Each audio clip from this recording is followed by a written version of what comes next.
This year marks 40 years since the end of one of the most controversial spiritual movements of the 20th century and one of the darkest chapters in Oregon history. Rajneeshpuram, the commune near Antelope, Oregon, led by the guru Baghwan Shree Rajneesh, was one of the top stories in the country in the early 1980s and the subject of a Netflix documentary, Wild, Wild Country. But there's a story you haven't heard.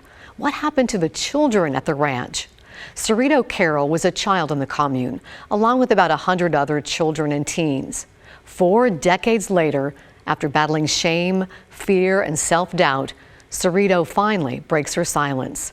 I recently spent some time with Sarito when she returned to Oregon to give her account of the abuse, exploitation, and neglect she says she endured in the Rajneesh community. Here's her story, and a warning: it does involve sexual abuse and the trauma it caused. Yeah, are we ready? With standing room only. What's your name? Sarito. That's me. On a Sunday afternoon. There's just so many people. Yeah. At the Oregon Historical Society. It's a good show up. Sarito Carroll. Yeah, I'm a little nervous. I'm okay. I'll be okay. Steadies herself, summoning her courage. I just feel like a little to share the buried truth. It's a bit of a touchy book. Audience members settle in for what they expect will be a memoir of Oregon's colorful and controversial past. What they'll hear instead is the account of a former child. I knew I couldn't stay silent forever. Who lived at the secretive commune Baghwan Shree Rajneesh created in Central Oregon. KGW images from 40 years ago may be grainy, but the fascination with Baghwan is crystal clear. For most of us, our introduction to the Rajneeshis was with our introduction to Baghwan. And Baghwan was an eccentric guru who'd moved to Oregon. The interesting thing about him was that he drove Rolls Royces, one at a time, but he drove a lot of them. The saga of Baghwan Shree Rajneesh and his scarlet-clad followers captivated worldwide attention in the early 1980s. Osho's vision for a new man. In her memoir, In the Shadow of Enlightenment, the unspoken things that happened in the shadows. Sarito unveils the missing chapter. I wasn't making it up. Sarito and her mom had spent 3 years at Baghwan's ashram in India. When troubles with the Indian government prompted the commune headquarters to relocate to Oregon in 1981, Sarito, at age 12, arrived alone at the Big Muddy Ranch, an unwitting pilgrim sent ahead of her mother. I was wearing an orange dress, and so I arrived in Madras on the Greyhound bus to be picked up, and it's like cowboy land. There's a few people there just starting to go there to create our new commune. Yeah. After 4 decades, she's finally stepping out of the shadow, revealing the sexual exploitation and abandonment each time I tried to speak that she says defined childhood at Rajneeshpuram. Some of it was truly bat crazy, and I think it's taken me 40 years to find the courage to say, this is who I am. The truth is what drives me, it's what keeps me alive. You are truth, you are love, you are bliss, you are freedom. I have not been here for 40 years. Behind the truth the guru claimed to offer his followers, it's sort of strange. It's like, where are the people? With promises of love and spiritual freedom, lurked darker realities. Yeah. So I first arrived, we literally drove down this road. I was dropped off in front of that small house. It was such an imprint in my life. As part of her healing journey, Sarito walks the grounds of what was once Rajneeshpuram for the first time since its collapse in 1985. It's really beautiful here. It feels like a retreat. Located in the high desert, 18 miles from the nearest small town of Antelope, the ranch has changed hands. It's now a youth camp, not in any way affiliated with the Rajneeshis. Interesting to be here without all the people, because it was always so lively with all these people in red walking through this ranch. It's very peaceful, which is not what I would have said it was back then. Back then, Bhagwan regarded meditation and free love as paths to spiritual enlightenment. Worldwide, the press was calling Bhagwan a sex guru because he preached total sexual freedom. He was a sex and violence guru if you'd seen a documentary called Ashram. Take the culture into context that, love and sex are sort of the same thing and they're open and, there's nothing, the culture sort of didn't have any rules about age of consent. I see howdy doody. Only a handful of buildings from Sarito's days on the ranch remain. So, you see that big house? There's a little tiny white house.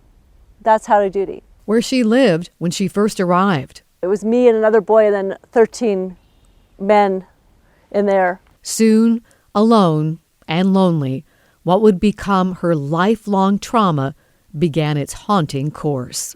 This adult man took interest in me and just treated me really kindly, and I was there, lonely, looking to connect. And so that evolved to the point that within a month or something, he had taken my virginity.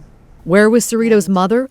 She was deliberately distanced, living somewhere on the sprawling 100-square-mile ranch.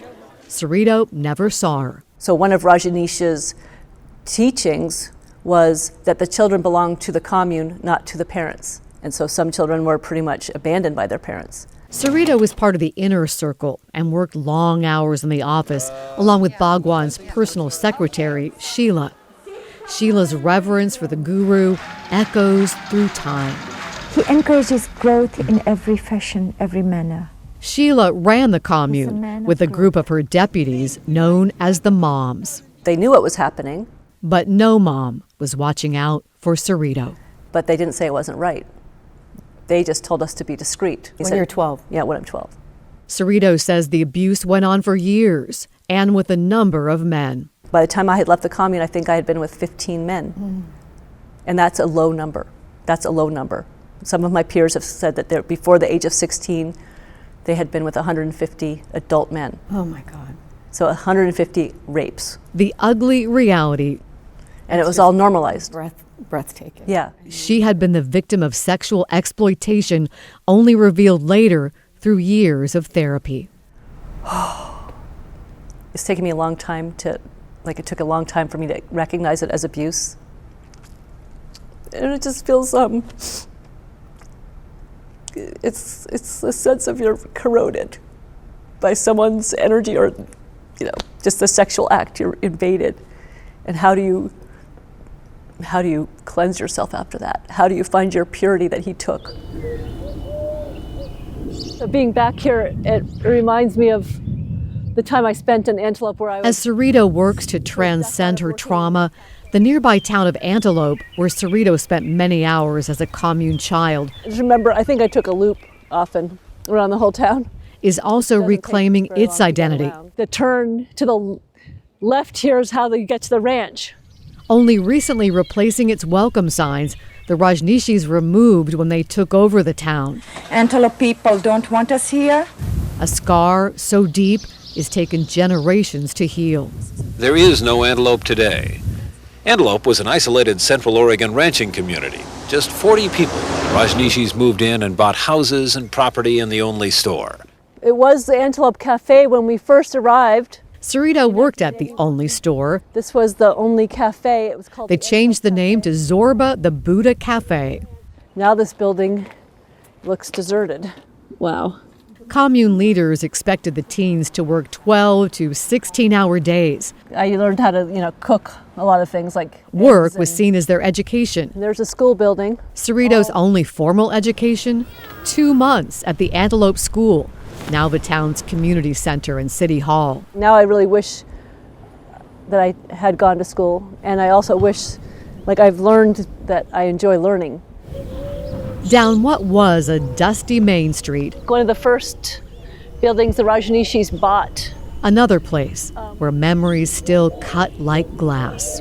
It was where we ran the book distribution operation. It looks almost exactly the same. Now has a new life as the Antelope Hello. Museum. Hi. Sarita. Run by pleasure John to meet you. Silvertooth. So nice to meet you. Thanks for having me. People need very much to hear the story. The only remaining Antelope resident Right. from the days of Rajneeshpuram. This is how Sheila looked when we first bought the ranch. Yeah. The museum's shelves and walls are a time machine to the past, Wow. but conspicuously bypass a crucial chapter. Right. I wonder if I'm in there. I was a model for the hair salon. So just to see all this stuff gathered, like at the time, of course, we didn't think we were notorious, right? And it's become so infamous is just kind of gobsmacking. Well, I almost feel like shame that I was involved in it. No, you were a child and you were misled. At the time, even, people could see, that these children were mistreated. Oh, I think it's great that she's telling this story. Standing near the reservoir the Rajneeshis built, Sarito returns to the landscape of her trauma. Yeah, all the heartache, trying to throw away all the heartache. Where Baghwan's promised paradise became her purgatory, one she's now ready to let go. Yeah.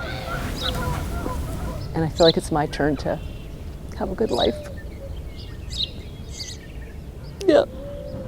There's been so much suffering.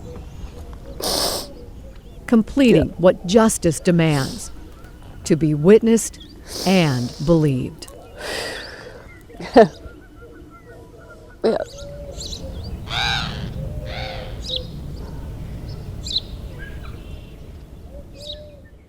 When it comes to accountability for what Sarito says happened to her, no one was ever charged, and the statute of limitations has long passed.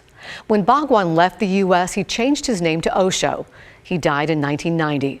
Sarito wants the Osho International Foundation to be held accountable, to formally apologize, compensate the victims, and put in safeguards to make sure nothing like what happened to her happens to anyone else.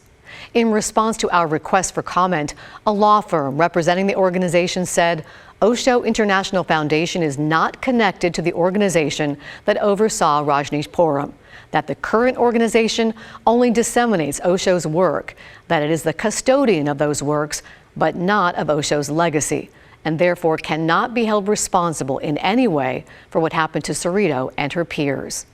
As for Sheila, she's in her late 70s now and lives in Switzerland. She denies any knowledge of any abuse or neglect of the commune children and accepts no responsibility. Sarito plans to continue to speak out.